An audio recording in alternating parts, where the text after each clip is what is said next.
The error code blinked on the relay board for 9 seconds before anyone understood what it meant, and by then, the message was already gone into the dark.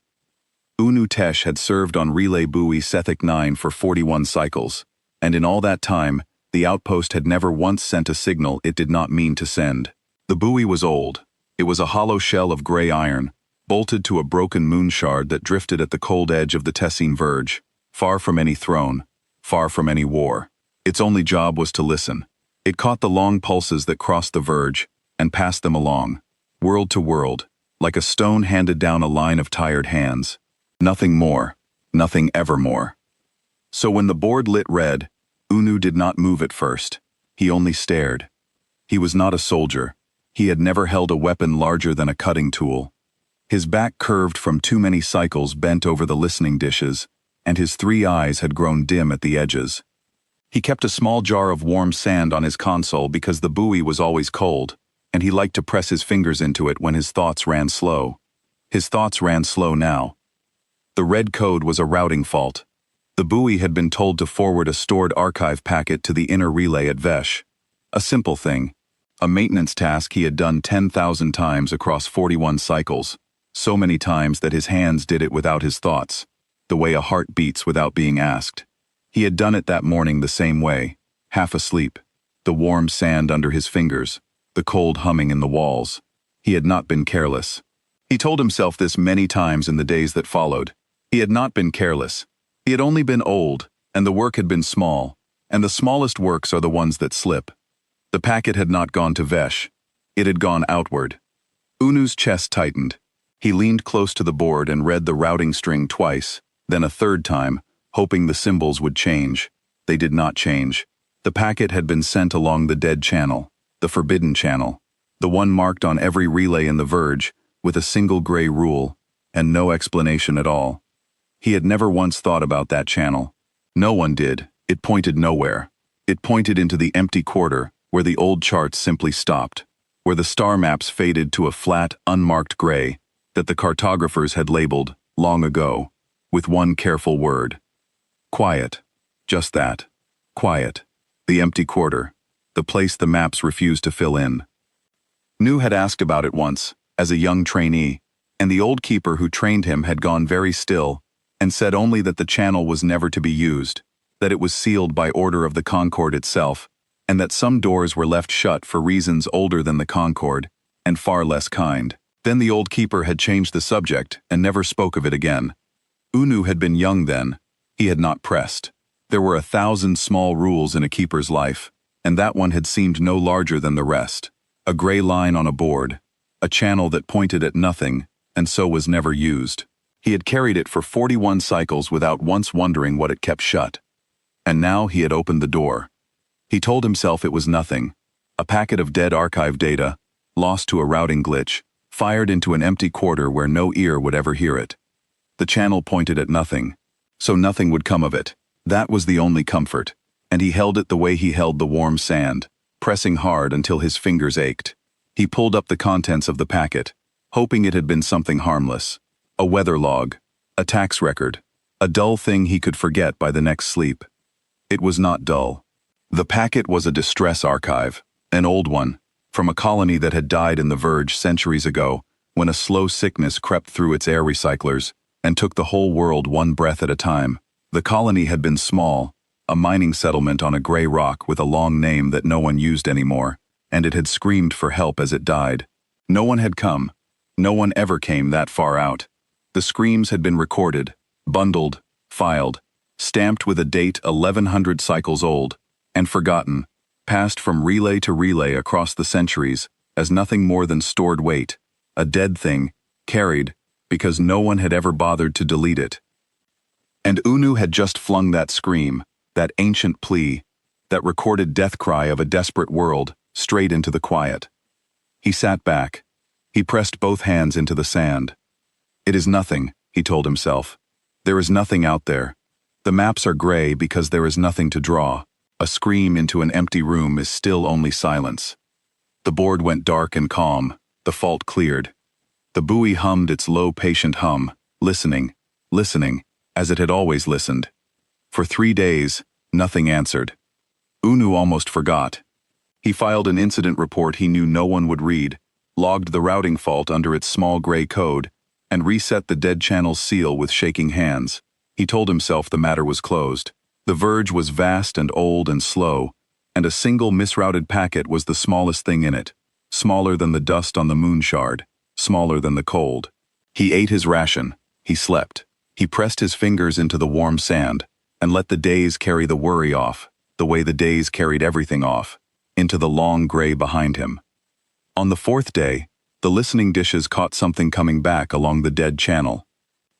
It was faint at first, a single thread of signal where there had never been any signal at all. Unu thought it was an echo, a ghost of his own packet, bouncing off some far cold rock and returning home. He almost cleared it without looking. His hand was on the key to clear it. He had cleared 10,000 echoes in 41 cycles, and this was only one more. Then the thread resolved into a voice. It was not a voice he knew. It did not speak the trade tongue of the Concord, nor any of the 400 languages the buoy was built to recognize.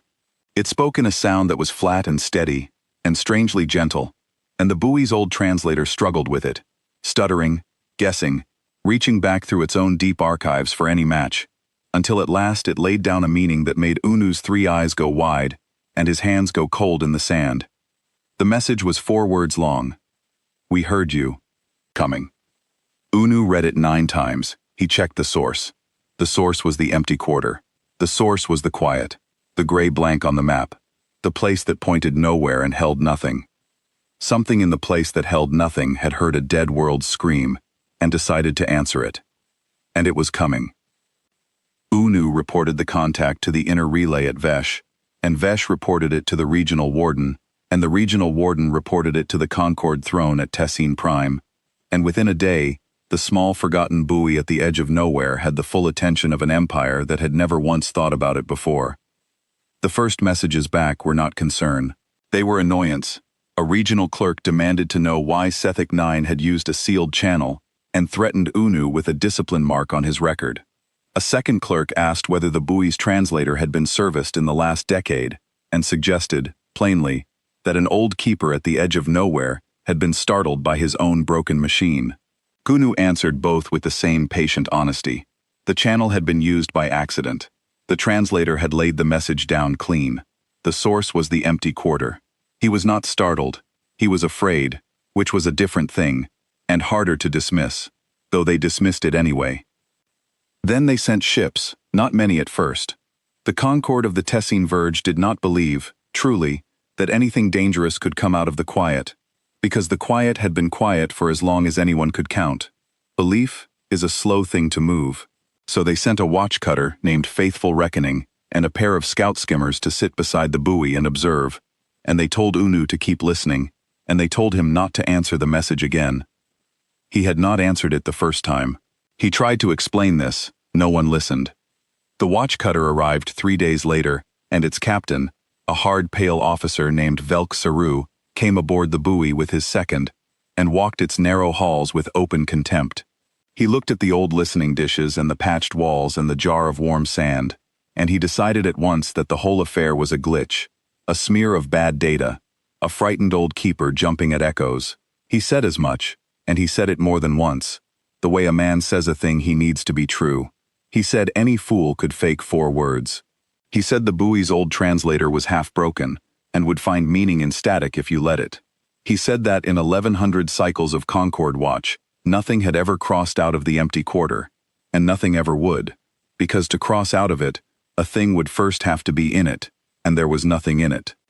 Unu played him the message, "We heard you, coming." He played it on the buoy's good speakers, the flat, gentle voice filling the cold room, and for a moment, even Captain Saru went quiet. Then he shook himself and laughed, a thin laugh, and called it noise. Unu showed him the source trace, the long line running clean out into the gray. Saru called it a reflection. Unu showed him the date stamp on the original packet, 1100 cycles old, the screams of a world the Concord itself had filed and forgotten. Saru said the dead were not his concern, that a keeper's job was to forward signals, not to mourn them, and that if Unu had simply done his job and not slipped his finger onto a sealed channel, None of them would be sitting in this cold tin shell, waiting for a ghost. That was the first time anyone had named the slipped finger aloud. Unu took it without arguing. It was true. He pressed his hand into the sand and said nothing, and the captain, satisfied that he had won the argument, went to inspect the scout skimmers. Then the second message came. It came at the 9th hour of Saru's contempt, and it came not as a thread, but as a flood, washing over every dish on the buoy at once, so strong and so clear that even the broken old translator laid it down without a stutter. And this time, it was not 4 words. "We have your record," the voice said, flat and steady and gentle. "We have the screams of the world that died. We have heard them all, every voice, to the last. We have heard worlds die before. We came too late for ours, once, long ago, and we have never forgotten the sound of it. We do not come too late anymore. Hold on, we are close. We are closer than you think." Saru stopped laughing. He ordered a trace. The trace ran outward into the quiet and found nothing, the way it always found nothing, gray and flat and empty. He ordered it run again, with the gain pushed past safe limits until the dishes whined. Nothing. He stood in the cold listening room with his second beside him, and he told Unu, with great certainty and a voice gone slightly too loud, that this was a trick, that some rival throne was playing games at the verge's edge to frighten the Concorde, that there was no fleet, no answer, no one coming, because the place it claimed to come from was empty and the maps did not lie. The maps had never lied before, Unu thought, but a map only shows what someone chose to draw. The scout skimmers folded out to sweep the quarter and prove the captain right. Their pilots were young and certain, and they joked on the open channel as they went, 2 bright signals running out toward the gray, calling back that they saw nothing, nothing, the usual nothing, that the old keeper had jumped at a shadow and cost them a long cold week. They did not come back. There was no explosion, no scream of dying engines, no final word. The skimmers simply went out past the buoy's range, into the gray, and where there should have been 2 steady signals, there was a silence so complete it had a shape. Saru hailed them. Nothing. He hailed them again, his voice climbing out of its certainty. Nothing. He sent the watchcutter's own probe after them, a fast, hard eye with the best optics the Concorde made, and the probe reached the edge of the quarter and sent back a single image before it too went dark. The image was of ships. Not 2 ships, not 10. The probe's eye had caught only the leading edge of the thing before the dark swallowed it, and even that edge filled the frame from corner to corner. Hulls upon hulls upon hulls, vast and black and silent, lit from within by a deep banked glow like coals under ash. They did not gleam, they did not boast, they were not built to be seen, they were built to arrive, and they were arriving, in a number the probe's eye could not finish counting before it died. Captain Velk Saru sat down very slowly in Unu's worn chair. He did not speak for a long while. When he did, his voice had lost its thin certainty entirely, and what was left under it was younger and more honest, and he asked Unu the only question that mattered. He asked what the message had meant. He asked who would answer a centuries-old distress call from a world that no longer existed. Who would cross out of a place that wasn't on any map? Who would build a fleet that filled the dark and aim it at a corner of nowhere because of 4 old words and a recording of strangers dying? Unu did not know, but he had listened to the message many times by then, more times than he had told anyone, in the long quiet hours when the captain slept and the buoy hummed alone. And he had begun to understand one thing about the voice that spoke it. It was not angry, it was not hungry. It did not threaten the Concorde, or demand tribute, or announce conquest. It only said, over and over, in its flat, gentle way, that it had heard, that it was coming, that it would not be late this time. It was answering a cry for help. That was all. Someone, somewhere in the gray empty quarter the maps refused to fill, had been listening to the quiet for a very long time, waiting to hear a world in trouble. And after centuries of silence, they had finally heard one. They did not know the world was already dead. They did not know the cry was an accident, an old recording flung into the dark by a tired keeper's slipped finger. They only knew that something out in the cold had screamed for rescue, and that this time, they were close enough to come. The Concorde, when it understood this, did not feel relief, it felt fear. Because a power that would cross the unmapped dark to save strangers it had never met was a power of a kind the Concord had no shape for. The Concord understood thrones and tributes and culling writs, and the long, slow arithmetic of which worlds were worth keeping, and which were not. It did not understand a fleet that came when called. It had never once come when called. It had received the dying colony's screams 1100 cycles ago, and filed them as weight and carried them as garbage from relay to relay, across all that time, and not one throne in all those centuries had thought to wonder who else might be listening to the dark. Warden ships began to gather at the verge. The Concord sent a battle line, 40 heavy cruisers under the War Marshal Gessenval, and it told them to hold the edge of the quarter and turn back whatever came out of it. The Concord did not say save us. The Concord said control the situation, because thrones do not know how to say save us, having never learned the words. Unu watched the battle line fold in around his small buoy, 40 gray shapes blotting out the stars, their guns run out and their hulls scarred from older wars, and he felt no safer. He pressed his fingers into the warm sand and listened to the dead channel, and the voice spoke to him again, only to him, soft beneath the noise of the gathering fleet, on a thread so narrow none of the warships caught it. You sent the call, it said. We know it was you. We can hear which dish it left from. Do not be afraid. We are not coming for you. We are coming for the ones who needed help. Stay where you are. Keep listening. You did a good thing, even if you did not mean to. A good thing done by accident is still a good thing. Remember that, whatever happens next. Unu had never in 41 cycles done a thing anyone called good. He had forwarded signals. He had patched walls.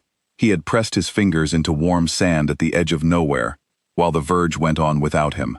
He read the words again, and his old eyes blurred at the edges, and he did not know if he was afraid or grateful, or both at once.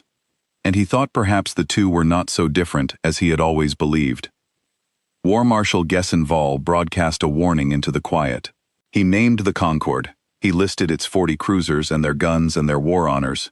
He declared the empty quarter Concord space by right of proximity, and ordered whatever lived there to halt at the border and submit to inspection or be destroyed.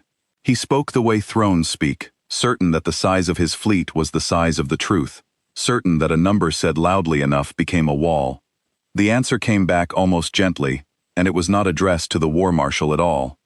It was addressed to the dead colony, 1100 cycles gone, as if the fleet in the quiet still believed there was someone there to save.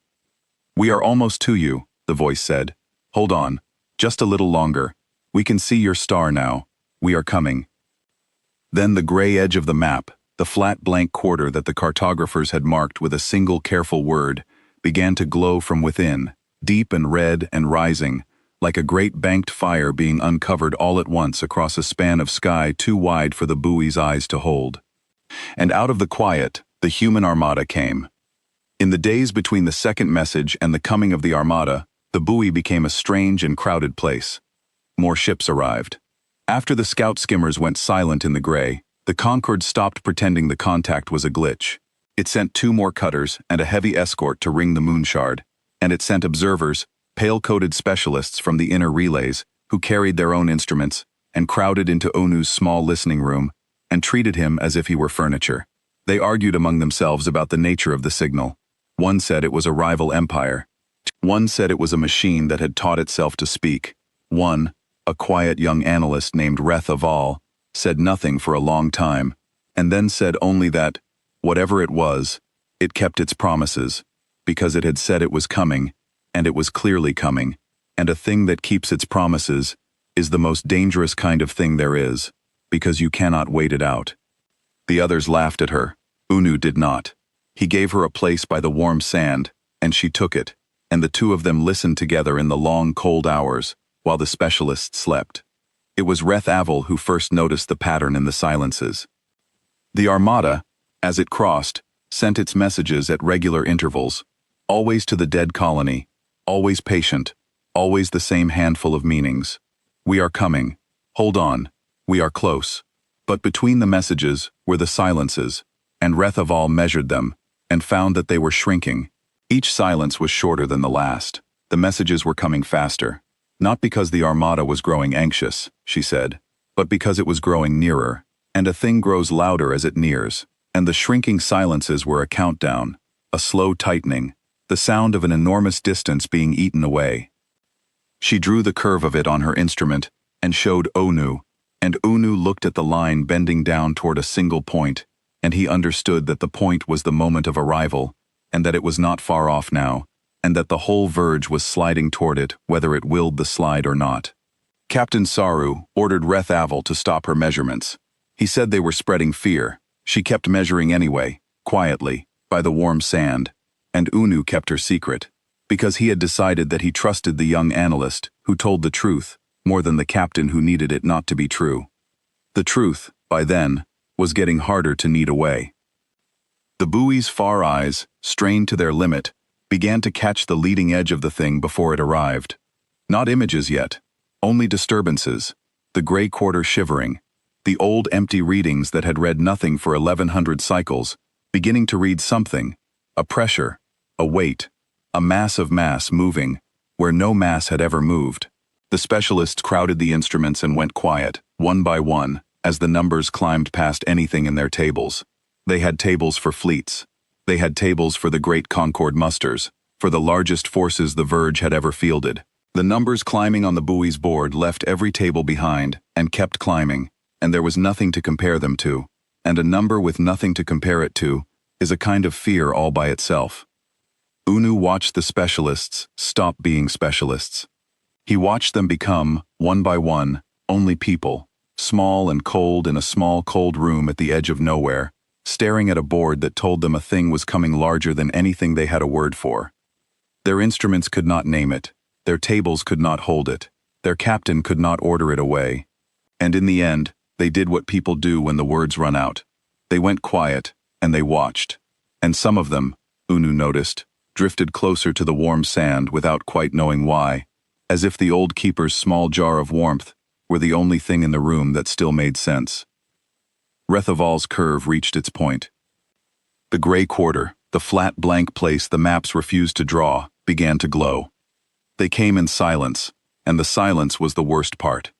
War Marshal Gessenval had fought 11 campaigns across the Verge, and in every one, the enemy had announced itself. Fleets boasted. Fleets blared challenge songs and threat codes, and the longhorns of their houses. Noise was how a fleet told you how big it believed itself to be.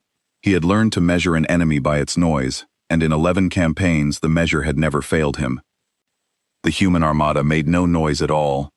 It folded out of the gray quarter in waves, and each wave was larger than the war marshal's entire battle line. He counted, because counting was his trade, and he stopped counting at 600 hulls, because by then the count had become meaningless.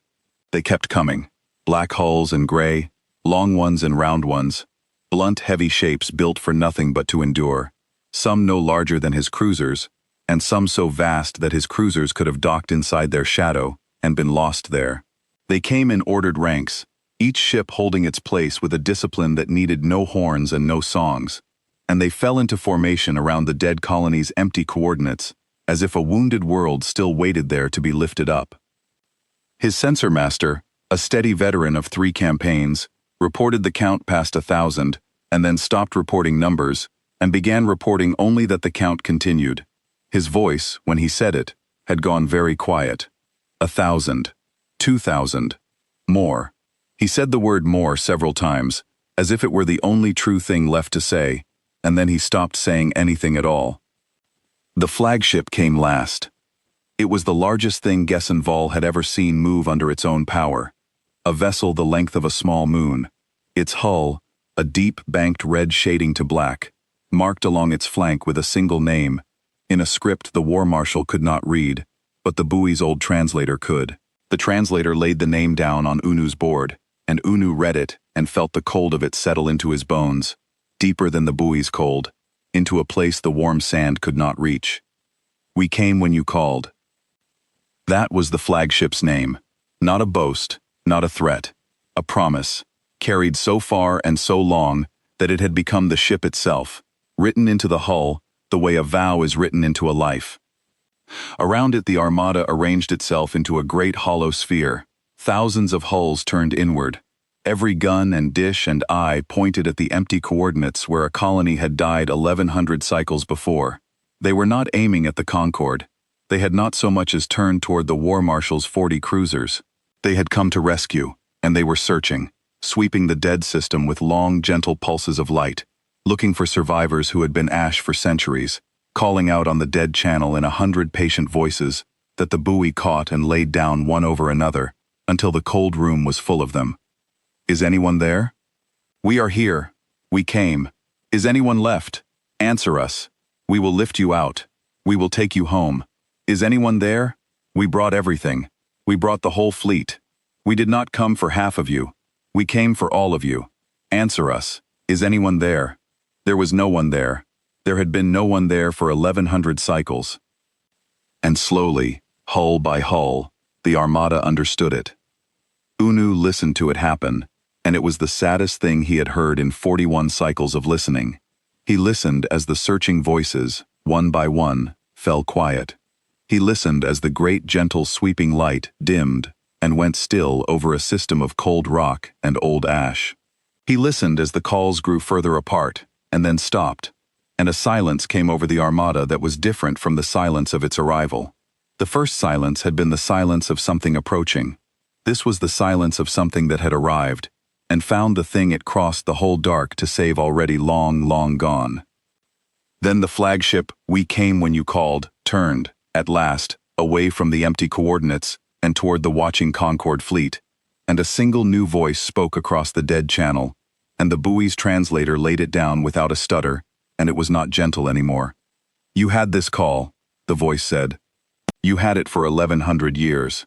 We found it in your archives, passed hand to hand, marked as weight, stamped and filed and carried like garbage. A world died screaming in your space, in a system your ships could reach in a season, and you filed the screams and carried them, and never once came. You were close. You were so close. You were the closest of anyone in all the dark, and you never came." War Marshal Gessenval opened his mouth to answer, to explain, to assert the old certainties of throne and tribute and the arithmetic of worth that had ordered the Verge for 1100 cycles. He never got the chance.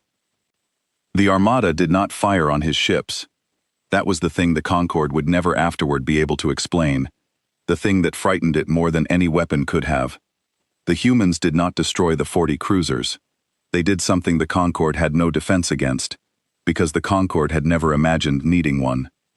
They showed the War Marshal the screams. The flagship broadcast the dead colony's distress archive across every channel in the Verge at once, raw and unfiltered. 1100 years of dust pulled off it. A whole world dying one breath at a time, laid bare for every ear in Concorde space. The recyclers failing, the air going thin and sweet and poisoned. The first deaths, the careful ones, the bodies wrapped and logged. Then the later deaths, faster, less careful. Then the last deaths, with no one left to log them. The long, terrible middle, where the colony still believed, for a while, that help would come, because surely the Concorde would hear, surely the Concorde was close, surely no one would simply let a world die in its own space without lifting a hand. The voices growing fewer, the hope leaving them slowly, the way the air left them, a little at a time. And at the very end, the final keeper, alone in a cold room not so different from Unu's own, sending the same plea over and over, into a dark that never answered, until the plea was all that was left, and then even that stopped. The Concorde had carried this for 1100 years, and never once played it. The humans played it for the whole Verge to hear, every throne and warden and clerk and keeper, so that no one in Concorde space could ever again pretend the silence had been empty. Unu had heard the recording before. That was the thing no one else in the Verge could say, and it was the thing that broke him. He had heard it many times, in fact, across 41 cycles, though he had never once truly listened. The dead colony's distress archive was one of 10,000 stored packets the buoy carried as standing weight, and every keeper, in his rounds, ran a check on the stored packets to make sure the data had not rotted in the cold. Unu had run that check perhaps 100 times. 100 times the dead world's screams had passed through his dishes, and his speakers, and his old translator, reduced to a status line and a green light. Data intact, Integrity confirmed. Weight unchanged. 100 times, he had heard a world die one breath at a time, and marked it as a file in good condition, and moved on to the next packet, because that was the work, and the work did not ask him to listen, only to confirm. Now the Armada played it for the whole verge, and Unu listened, truly listened, for the first time, and he understood what he had been carrying. He heard the early voices, calm and certain, logging the failure of the recyclers, sure that the Concord would send help, because surely the Concord was near, surely no world died in its own space unanswered. He heard the careful records of the first deaths, the names read out, the bodies logged, the small dignities a living world still keeps. He heard the days pass in the recording, the air going thinner, the voices fewer, the certainty wearing away like stone underwater. He heard the moment, somewhere in the long middle, when the colony stopped saying when help comes, and began saying if. He heard the prayers. He heard a child ask why the ships were taking so long, and a parent answer that they were coming, they were surely coming, and he heard the lie in it, the gentle, hopeless lie that the parent did not yet know was a lie. And he heard the end, the last keeper alone in her cold room, sending the same plea into a dark that gave nothing back, until her voice failed, and the recording held only the hum of failing machines, and then not even that. And every one of those voices had passed through Unu's hands 100 times, and he had marked them in good condition and moved on. He sat at his console while the Armada played it, and he could not press his fingers into the warm sand, because his hands were shaking too hard to find the jar. Captain Saru stood beside him, and the specialists behind him, and the young analyst Reth Avel beside the sand, and none of them spoke, because the recording filled the room and left no space for speaking. And Unu understood, in that moment, the true size of the thing the Concord had done, which was not only that it had let the colony die, it was that it had made the colony's death into weight. It had taken a whole world's last cry and turned it into a file, a green light, a thing to be checked and confirmed and carried, drained of every scream until it was only data, until a keeper could run it past his ear 100 times and feel nothing, because the system had taught him there was nothing to feel, only a status to confirm.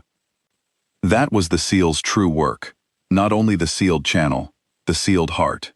1100 years of turning cries into weight, of teaching every keeper in the verge that a dying world was a file to be maintained and not a voice to be answered, so that even the keepers who carried the screams could carry them forever and never once hear them. The Armada had heard them. The Armada had received the same recording, the same file, the same green-lit weight, and where the Concord heard data, the Armada heard a world dying and could not bear it, and crossed the whole gray distance because of it. That was the only difference between them, not the hulls, not the fleet, not the hand that held 2,000 ships still. The difference was that one of them, hearing a cry, had felt it, and the other had filed it. When the recording ended, Unu finally found the warm sand, and he pressed both hands into it, and he made himself a promise that he kept for the rest of his life. He would never again confirm a cry without hearing it. He would never again let a scream become weight in his hands. Whatever came across his dishes, however small, however far, however low on the arithmetic of worth, he would listen to it the way the Armada had listened, all the way down, to the last voice, and he would carry it on, not as data, but as a thing that mattered, because a world had once died believing someone would hear, and the someone had been him, 100 times over, and he had not heard, and he would not fail that way again. And then, into the silence after the screams, the flagship spoke again. "We do not destroy you," it said. "We are not here to add deaths to deaths. We came to save a world, and the world was already gone, 1100 years gone, and there is nothing to save, and no one to lift home, and that grief is ours to carry now, and we will carry it, as we carry our own. But hear us. You will not file another scream as weight. You will not be close to a dying world again, and choose the arithmetic. You will not let the dark stay sealed so that no one can call. We have come a very long way to make sure of it, and we are very patient, and we do not leave a thing half done." The 40 cruisers of the Concord battle line found, in that moment, that they could not move. Their full drives would not spin. Their guns would not arm. Their thrones could not reach them across the channels, which had gone strangely soft and far away.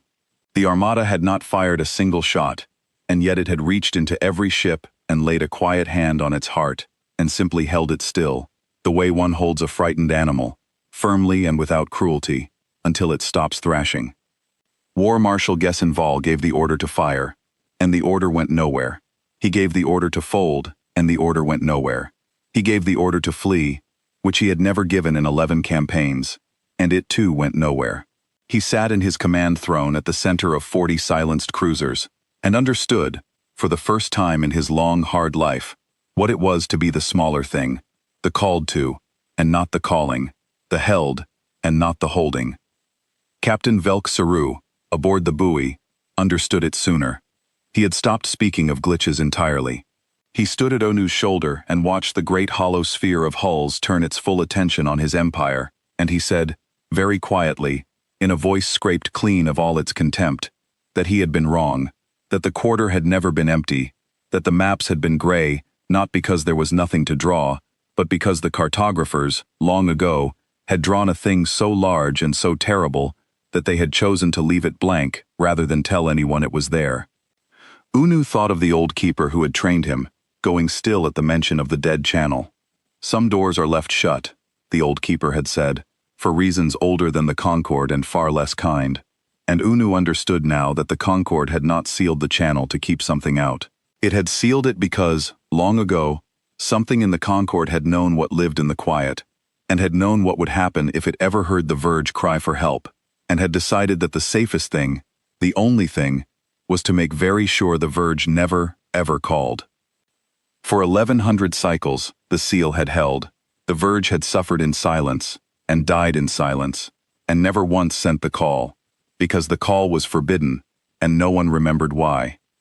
Plagues had crossed it, famines, slow dyings without number, each one alone, each one believing itself the only one, none of them knowing that the dark beyond the maps held a people who would have crossed any distance to come. And then a tired old keeper at the edge of nowhere had slipped his finger and sent a scream into the gray, and the gray had answered. The Armada finished its sweep of the dead colony. It found the bones of the keeper who had sent the last plea, in the cold room where she had died with her hand still on the sending key, and it lifted them out with great gentleness and laid them aboard the flagship to carry home. It would not leave her there. It had come too far, the voice said, to leave even one of them behind, even one who was only bones, even one who had waited 1100 years for an answer that came too late. The dead were not weight to these people. The dead were the whole reason they had come. Then the flagship, We Came When You Called, turned its full length toward the Concord throne worlds, deeper in, where the arithmetic was decided, where the first throne's law still stood, and it began to move. And the whole galaxy, watching now, every throne and warden and keeper across 10,000 worlds, held its breath as the human Armada came on. It was not only the Verge that watched. The Armada's coming had been loud in the one way that mattered, not in noise but in mass, and the great moving weight of it had rung across the dark like a struck bell, and far beyond the Tessine Verge, in the older empires that had never once thought about the gray quarter at the edge of the maps, the bell was heard. They had their own names for the empty quarter, those distant powers, and their own old rules about it, and their own forgotten reasons for the rules. The Cos Ascendancy, 6,000 worlds deep in the bright core, had a law that forbade its ships from ranging coreward of a certain dead nebula, and no one living remembered why, only that it was very old and never broken. The Van Synod, which counted its years in the millions, kept a sealed archive that no synod eye had opened in 400,000 years, and the archive was labeled, in the oldest script the synod owned, with a single instruction, which was to leave the quiet places quiet. The Thren, who were older than the synod and spoke to no one, had simply, at the dawn of their reckoning, drawn a wide gray circle around a part of the sky, and never gone there, and never said why, and never let their young ask. All of them, in their own archives, in their own oldest laws, had the same shape of warning, worn down by ages, into a rule, with the reason scrubbed away. Do not stir the quiet, do not draw the attention of what sleeps in the gray. Let the listening places listen, and do not, whatever you do, give them something to hear. And now something had been given to them to hear. The distant empires watched the Armada fold out of the quiet, watched it cross a span that should have taken a season in a single tightening countdown of shrinking silences, watched it hold 2,000 of the Concorde's heaviest ships motionless, without firing a shot, and the oldest powers in the bright core felt their forgotten rules suddenly remember their reasons. The Kos ascendancy quietly doubled the watch coreward of the dead nebula and told no one why. The Van Synod convened, for the first time in 400,000 years, to consider whether the sealed archive should at last be opened, and after a long deliberation, decided that it should not, that some things were sealed by the wise and should be left sealed by the merely old. The Thren, who spoke to no one, broke their silence to send a single message to the Tessine Verge, which the Verge could not read and never decoded, but which the human Armada, listening as it always listened, understood at once. It said, in the oldest tongue there was, only this: "You woke them. We are sorry for you, and we are glad it was not us." For the powers of the galaxy understood a thing the Concorde had only just learned. They understood that there are forces in the dark that do not want what other forces want. They had spent their long ages building empires on the arithmetic of strength, on the old true law that the strong take and the weak are taken, and they had grown comfortable in it, certain of it, certain that any power great enough to cross the dark would cross it to conquer, because that was the only reason any of them had ever crossed anything, and now they had seen a power greater than any of them cross the whole gray distance, hold an empire helpless, and take nothing, ask for nothing but an open door, carry home a dead world's bones because it could not bear to leave them. And that was more frightening to the old empires than any conqueror could ever have been, because a conqueror they understood, a conqueror they could bargain with, a conqueror wanted what they wanted, and could be fed or fought or fled. But a power that crossed the dark only to answer cries, that could not be bought because it wanted nothing, that could not be deterred because it feared nothing, that kept its promises and never forgot a silence, was a power against which all their arithmetic was useless. There was no price you could pay it. There was no threat it would heed. There was only one thing it asked of anyone, which was that they not let worlds die alone. And the old empires looked into their own long histories of worlds left to die alone, and they trembled, every one of them, because they knew, now, that someone in the gray had been listening the whole time. The galaxy did not go to war with the human Armada. No one was foolish enough for that. The Concorde's 2,000 silenced ships had taught the lesson too plainly. But the galaxy changed, quietly, in the years that followed, the way a crowded room changes when it learns that someone in the corner has been awake and watching all along. The old empires grew more careful. The cullings grew quieter, and then fewer, far beyond the Verge, in places that had never heard of Unu Tesh, or Sethic 9, or the Dead Colony with the long unused name. Worlds that had died alone for ages began, here and there, to send their cries into the dark, because the story had spread, as the Armada surely knew it would, and a story is a kind of key that fits a great many locked doors. And in the gray quarter at the edge of the Tessine Verge, the people of the quiet listened to the whole galaxy grow more careful, and made no boast of it, and asked for nothing, and only kept their long watch, and waited for the next cry from the next dark place that did not yet know it was allowed to call. The Concorde did not surrender, because thrones do not know how. Instead, it did the only thing it knew. It gathered everything it had and it threw it at the Armada, and it called this defending the realm. And it told its worlds that the quiet had finally invaded, and that the Concorde stood between them and the dark. It was not the dark. Unu knew that now. The dark had been the Concorde all along, 1,100 years of silence and arithmetic, and the thing coming out of the quiet was the only light the Verge had seen in a very long time. He listened to the Concorde's broadcasts to its worlds, the careful, frightening words about invasion and conquest and the horror beyond the maps, and he wanted to break in on every channel at once and tell them the truth. They are not the invaders. They came because we cried. We forgot we were allowed to cry, and they did not forget, and they came. But he was one old keeper at the edge of nowhere, and his voice did not reach the worlds, and so he listened, and pressed his fingers into the sand, and waited. The Concorde assembled the grand muster at the throne world of Tessine Prime. 2,000 warships, every cruiser and dreadnought and culling barge the Empire could call, ranked in their tens of thousands of guns around the bright capital world, more force than had been gathered in 1100 cycles, more than had ever stood in one place in all the history of the Verge.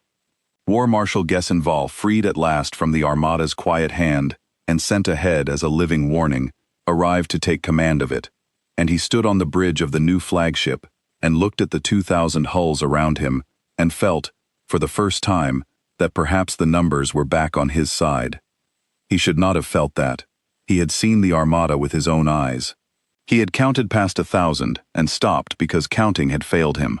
But hope is a stubborn arithmetic, and 2,000 was a very large number, and the War Marshal was tired and frightened and wanted very badly to believe that a number could still be a wall, and so he let himself believe it, the way the dying colony had once let itself believe that help was close.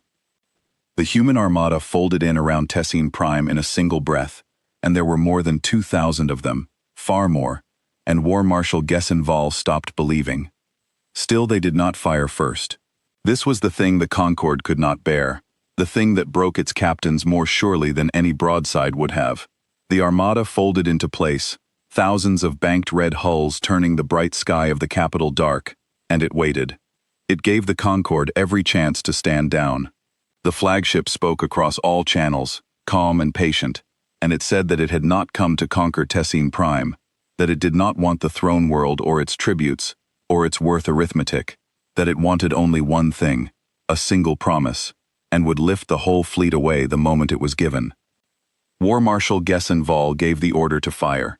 2,000 Concorde ships opened up at once, the largest broadside in the history of the Verge. 10,000 guns and more, light enough to scour a moon to slag and crack a world's crust, all of it aimed at the human flagship at the center of the sky. It struck "We came when you called," and did not mark it. Unu, watching through the buoy's far eyes, the feed relayed in from the inner relays, saw the whole great storm of fire break against the flagship's banked red hull and slide away like water off stone. The ship did not stagger, it did not even slow. Its hull, the War Marshal would later learn, was not metal in any sense the Concorde understood, but something the humans had grown in the cold of the quiet over centuries, layer on patient layer, a living dark that drank energy and gave nothing back, a thing more like bark than armor, more like a thing that had decided not to be hurt than a thing that had been built not to be. 2,000 ships fired everything they had, and when the light cleared, the flagship was exactly where it had been, unmarked, unmoved, and around it, the Armada had not so much as raised its guns. The Concorde fired again, and again. It fired until its guns ran hot and warped, until its magazines ran dry, until the bright sky of the throne world was nothing but a storm of light, pouring into a center that swallowed it without a flicker. And in all that fury, it did not scratch a single human hull, and the Armada simply held its place and let the Concorde spend itself, the way a grown thing lets a child beat its fists against its chest, until the child is tired, and then tireder, and then done. When the Concorde guns at last fell silent, empty and glowing and useless, the War Marshal's crews staring at readouts that showed no damage done at all, the human Armada answered. It did not answer with fire. Unu had been afraid of fire. He had lain awake on the cold floor of the buoy, imagining the throne world cracked open, 2,000 crews burning, the arithmetic of death run all the way out to its end.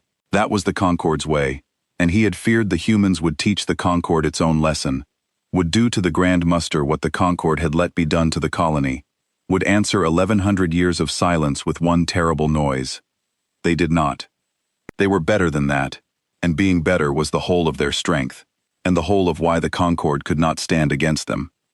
The Armada reached into the Grand Muster the way it had reached into the 40 cruisers at the Verge, only now it reached into 2,000 ships at once, and it took hold of every fold drive and every gun and every throne link, and it held them all still.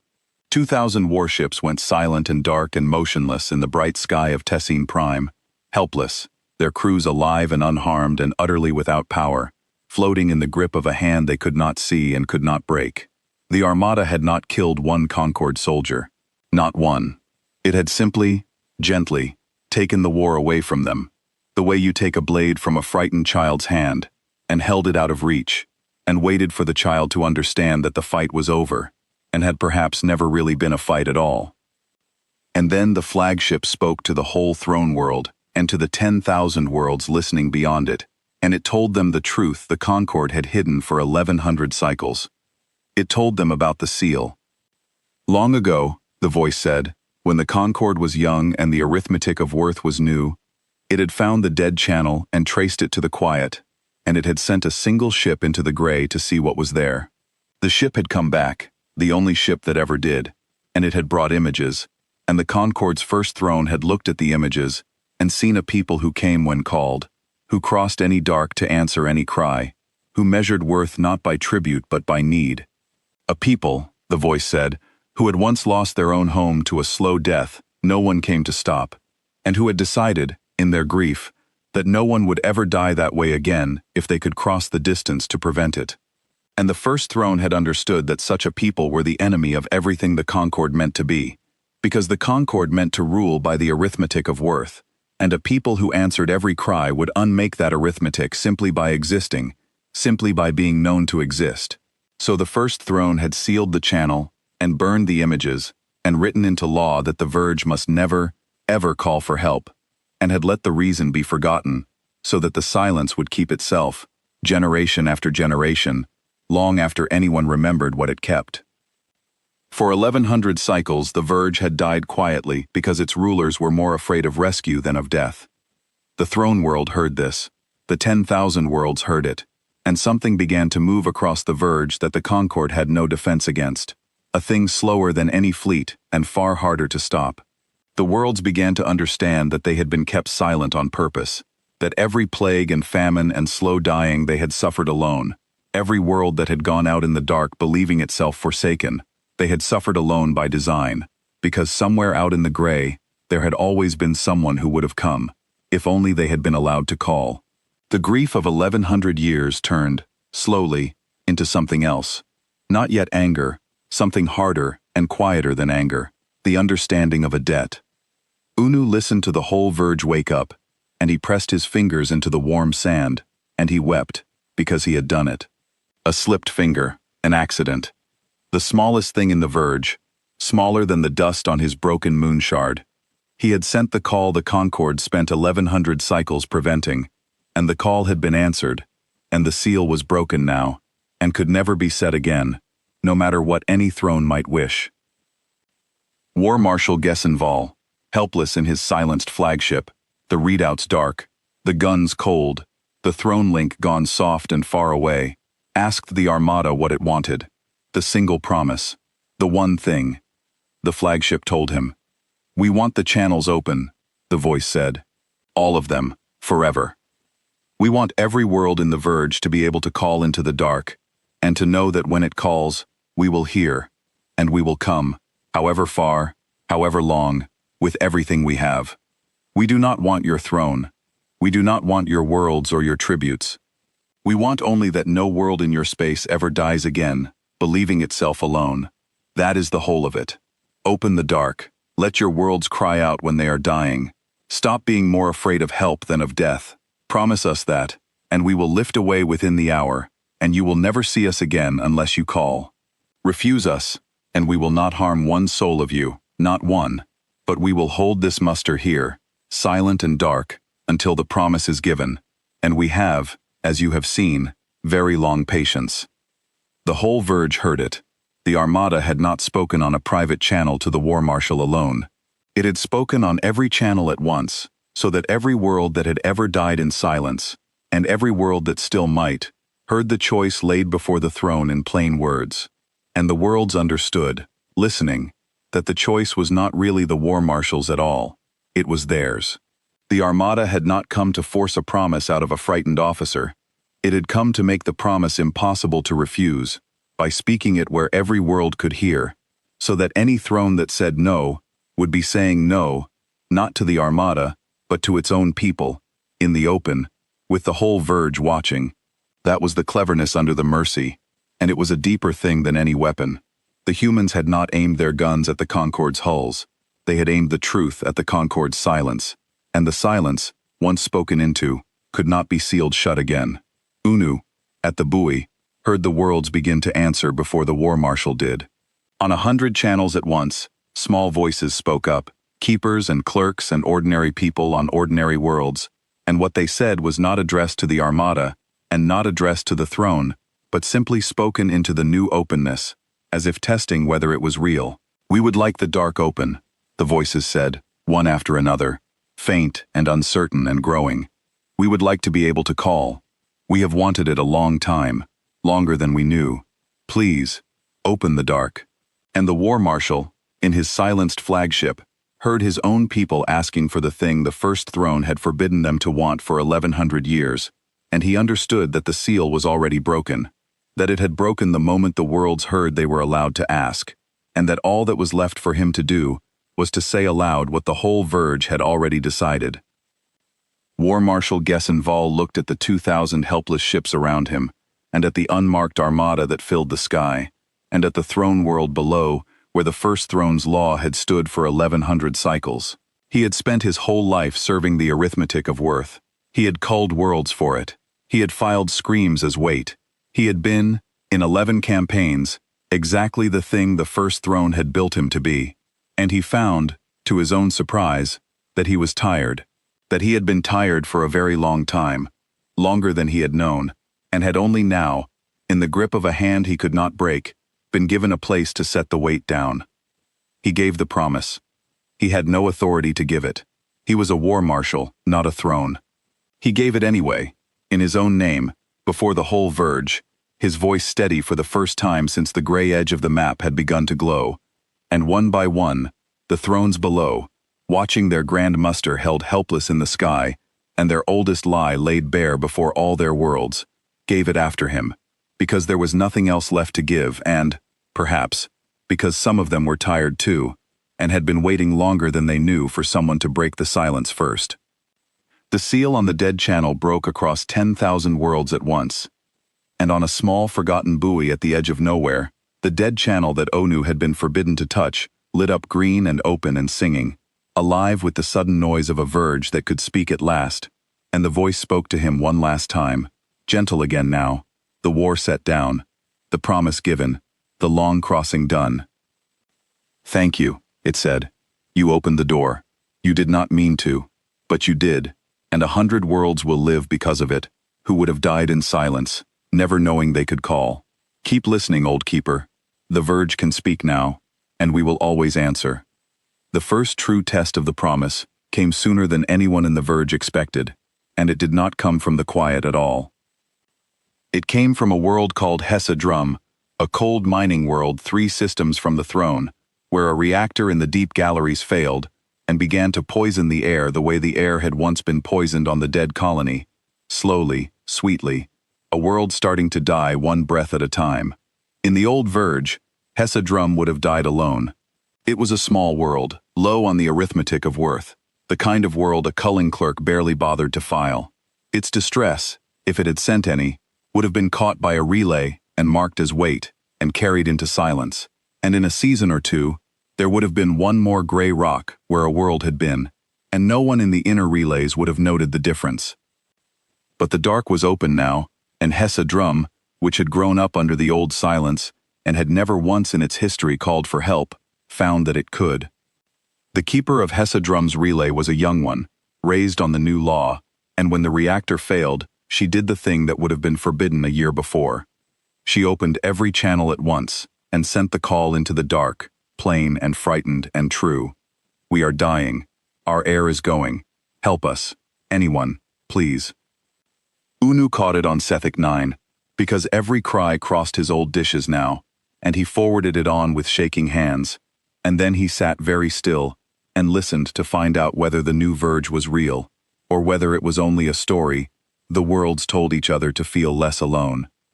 It was real. The neighbors came first.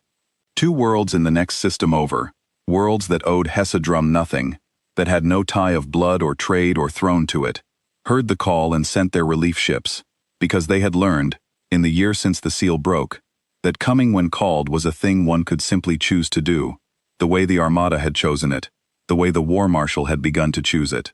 The relief ships were slow and small, and not enough, and everyone knew they were not enough, and they came anyway, because not enough and coming was a different and better thing than enough and never coming, which was all the old Verge had ever offered. And then, because the channels carried the call all the way out, to the gray edge and beyond, something answered from the quiet. It was not the great Armada. It did not need to be. A single ship came, banked red shading to black, smaller than the flagship, but larger than anything the Concorde built, and it folded into Hessadrum's sky without a sound, and went straight to the dying galleries, and it did the thing the Armada's people did best, which was not to fight, for there was nothing to fight, but to save. It poured clean air into the deep galleries, it sealed the poisoned reactor in a cold, dark grip, and carried it out beyond the world to die where it could harm no one. It lifted the sick and the failing into its great holds, and breathed them whole again. And it did all of this without once being asked to take anything in return, without a tribute, without a writ, without a single mark on the arithmetic of worth, because the people of the quiet did not keep that arithmetic, and never had.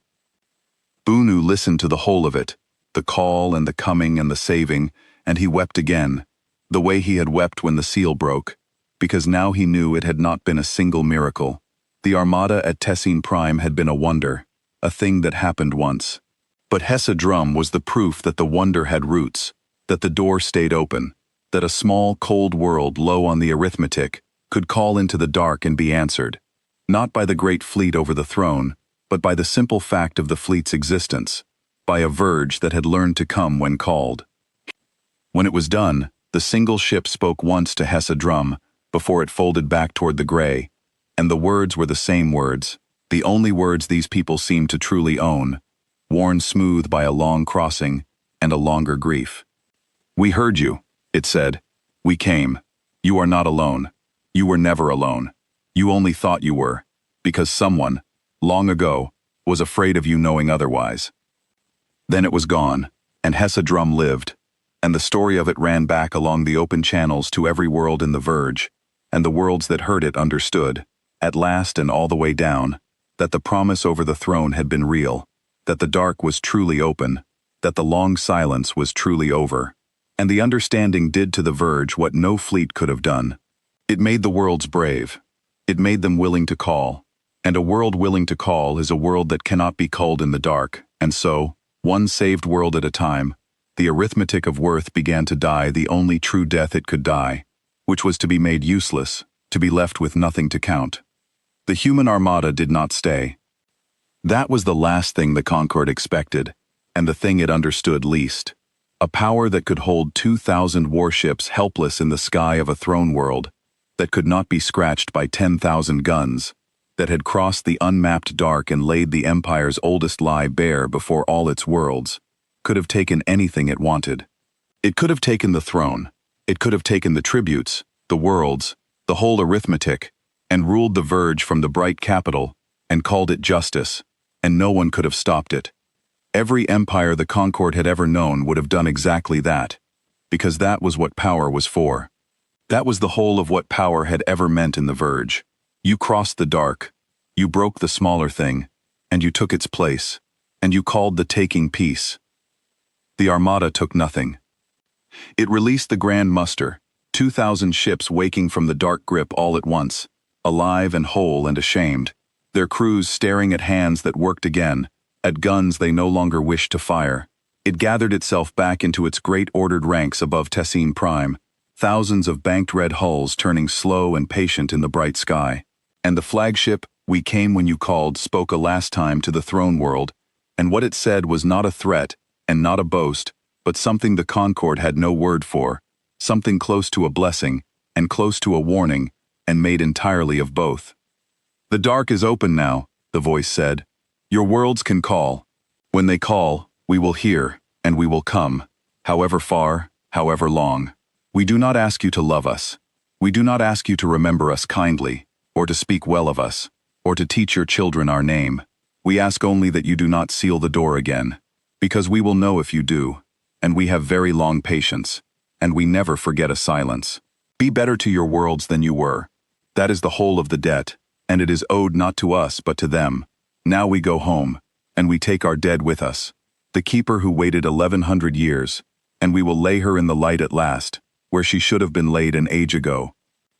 Then the Armada folded back into the gray quarter, thousands of hulls turning the sky bright again as they left, the banked red fading out of the dark all at once, and the flat blank place on the maps that the cartographers had marked quiet swallowed them up, and was empty, and was quiet once more. But the maps were different after that. The cartographers of the Verge, who had left the quarter gray for 1100 cycles, gathered to decide what to draw there now, and they argued for a long time, because no chart could hold a thing so large, and no symbol they owned was the right shape for it. Some wanted to draw the Armada, rank on rank of hulls, a warning to anyone who looked. Some wanted to draw a border, a hard red line, the edge of a thing not to be crossed. In the end, they drew neither. They drew a single open door, simple and small, in the center of the gray, and beside it, they wrote 4 words. In honor of the message that had started it all, and the door and the words stayed on every chart in the Verge from that day forward, on the great throne charts and the little keepers' boards alike. We heard you. Coming.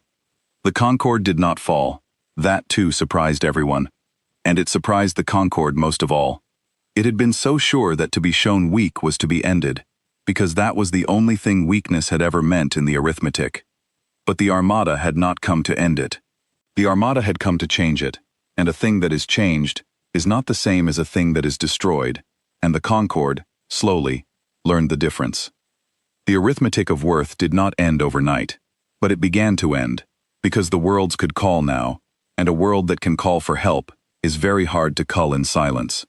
The first culling writ issued after the seal broke was answered, before the cull barges even arrived, by 3 neighbor worlds who heard the called-for warning and came, not from the quiet, but from across the next system, because they had learned from the Armada that coming when called was a thing one could simply choose to do.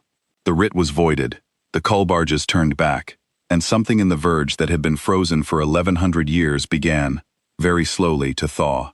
The writs grew fewer, the thrones grew quieter. The arithmetic that had ground 1,000 worlds to ash found, year by year, that it had fewer hands willing to work it. War Marshal Gessenwald, who had given a promise he had no right to give, was not punished for it. The thrones considered it, in the first confused days, and then thought better of it, because a Verge full of worlds that could now speak was a Verge in which the old punishments looked suddenly very ugly in the light. Instead, he was made the first keeper of the open dark, the officer charged with making sure no throne ever sealed the channel again, with hearing the calls and seeing that they were answered, with carrying the debt the Armada had named. He took the post with a gravity that surprised the captains, who had known him only as a hard, pale man with 11 campaigns behind him. He had stopped, somewhere in the grip of that unbreakable hand, being the thing the first throne built. He was becoming something else, something the Verge had no name for yet, and he wore it quietly, and well. He visited the small buoy at the edge of nowhere, once, in his 2nd year as keeper. He came in a plain ship with no honors flown, and he stood in the cold listening room a long time, looking at the old dishes and the patched walls. He did not say much. He was not a man of many words, and the words for what he felt did not exist yet. But before he left, he set his own hard, pale hand briefly into the jar of warm sand on Onu's console, and held it there, his eyes closed, as if to feel what the old keeper had felt on the day the door opened. Then he took his hand out, and nodded once, and went, and Unu understood that the war marshal had come all that way simply to touch the place where it began. And Unu Tesh kept his post. He could have left. They offered him a station at the inner relays, in the warmth and the light, with honor and a soft chair and no more cold, and a quiet title, Keeper of the First Call, that the inner clerks had invented for him. He turned it down. He had served Relay Buoy Sethic 9 for 41 cycles, when it was a forgotten shell at the edge of nowhere, that no one in the whole Verge could have named, and he would serve it now, that it was the most important buoy in conquered space. The place where the door had opened, the listening post at the edge of the open dark. He patched the walls, he tended the dishes, which were busier now than they had been in 1100 years. He kept the jar of warm sand on his console and pressed his fingers into it when his thoughts ran slow, which, being old, they often did. And he listened. The channels were open now, all of them, and the Verge was loud with the things it had been forbidden to say for 1100 cycles. Worlds called for help, and were heard, and were answered, sometimes by their neighbors and sometimes by the Concorde itself, which was learning, slowly, clumsily, often badly, how to come when called. There were failures. There were calls that came too late even now, worlds the help could not reach in time, griefs the open dark could not prevent. But there were no longer worlds that died believing themselves alone, and Unu came to understand that this, more than any rescue, was the thing the Armada had truly given.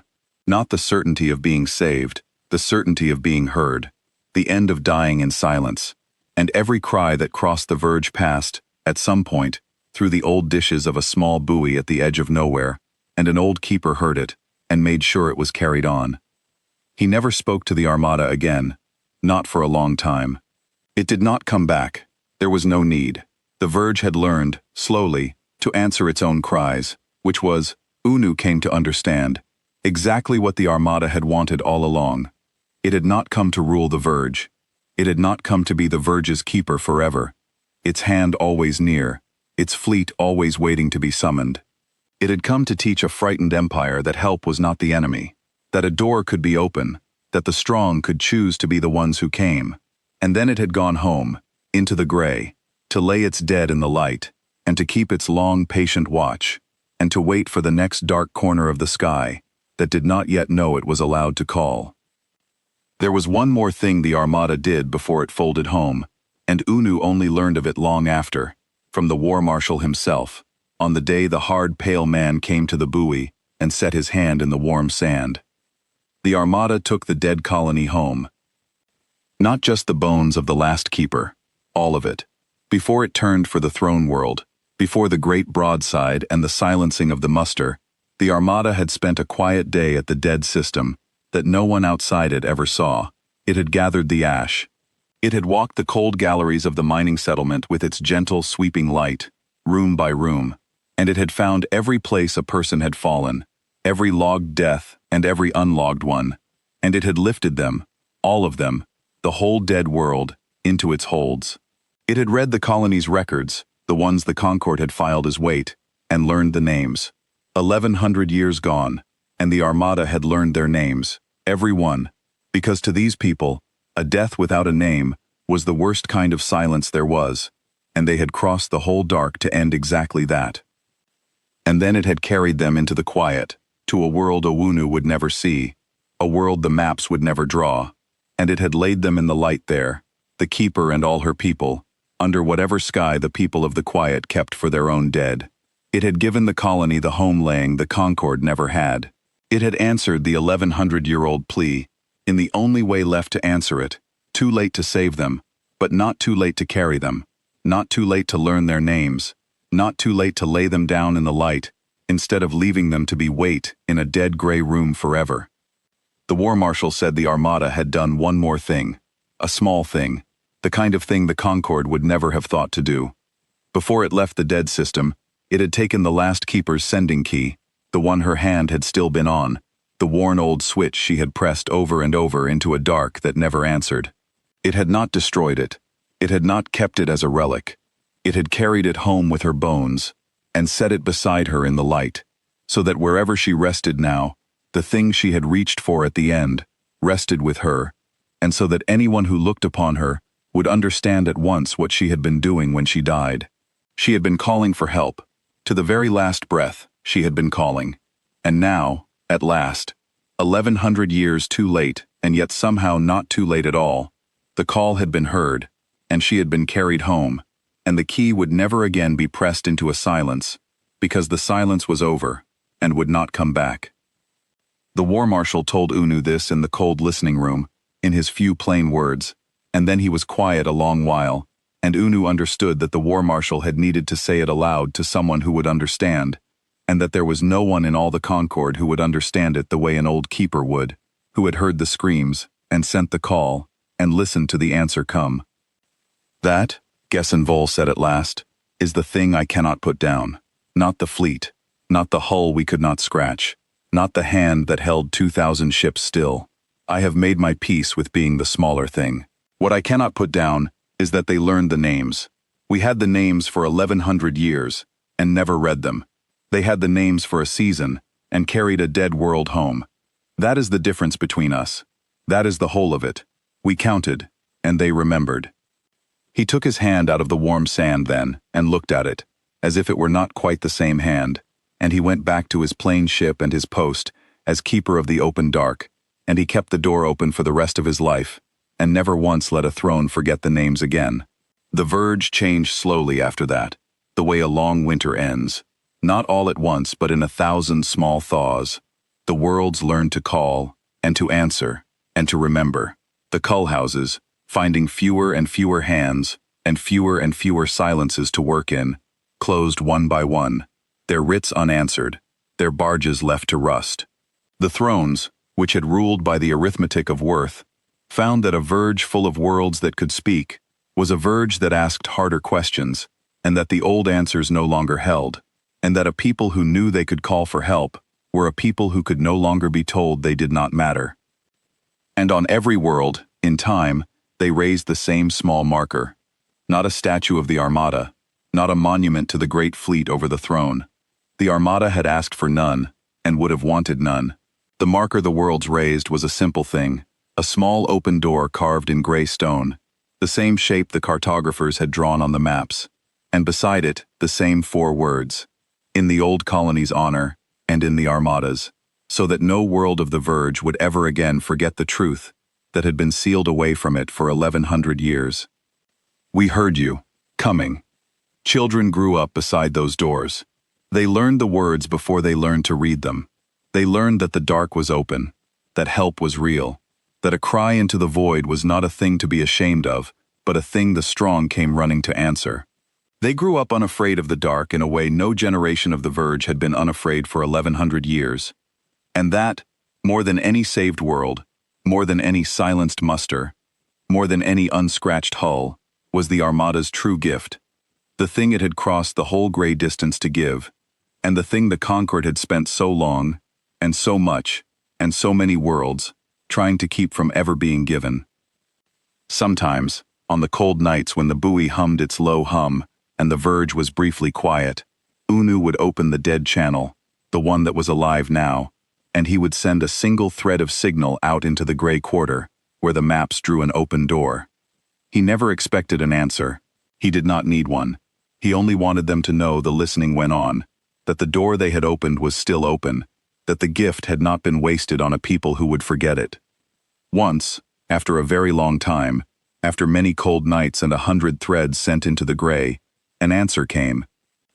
It was faint, and gentle, and flat and steady in the way he had never forgotten and never would, and the buoy's old translator laid it down without a stutter, the way it had laid down the first message on the day the world changed. And it was 4 words, and they were not the 4 words he expected. Still here, still listening. Unu read it 9 times, the way he read everything that mattered, the way he had read the first message on the day it all began. Then he pressed both hands into the warm sand, and he looked out the cold port at the gray blank quarter, with the open door drawn on it, and for the first time in 41 cycles, the old keeper at the edge of nowhere was not afraid of the dark. Because he knew, now, what waited in it. Not a monster, not an empire, not the arithmetic of worth that had ruled his whole life and ground 1,000 worlds to silence, and called the silence safety. Something that came when you called. Something that crossed any dark, however far, however long, for strangers it had never met and would never meet. Because a long time ago, it had come too late for its own home, and had decided, as a whole people, in its grief, that it would never come too late again, not for anyone, not anywhere, not while it had a hull that would hold.